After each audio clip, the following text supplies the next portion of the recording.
1 Samuel 30, David destroys the Amalekites. David and his men reached Ziklag on the third day.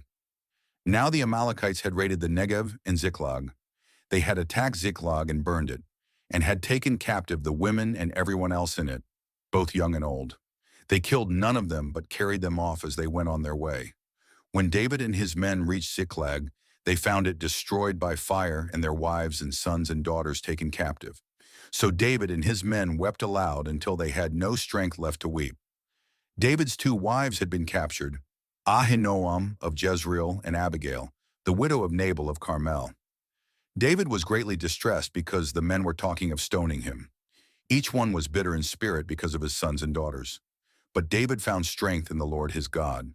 Then David said to Abiathar the priest, the son of Ahimelech, "Bring me the ephod." Abiathar brought it to him, and David inquired of the Lord, "Shall I pursue this raiding party? Will I overtake them?" "Pursue them," he answered.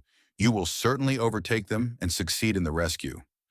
David and the 600 men with him came to the Besor valley, where some stayed behind. 200 of them were too exhausted to cross the valley, but David and the other 400 continued the pursuit. They found an Egyptian in a field and brought him to David. They gave him water to drink and food to eat, part of a cake of pressed figs and 2 cakes of raisins. He ate and was revived, for he had not eaten any food or drunk any water for 3 days and 3 nights. David asked him, "Who do you belong to? Where do you come from?" He said, "I am an Egyptian, the slave of an Amalekite. My master abandoned me when I became ill 3 days ago.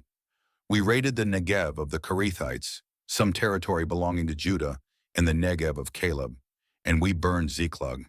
David asked him, "Can you lead me down to this raiding party?"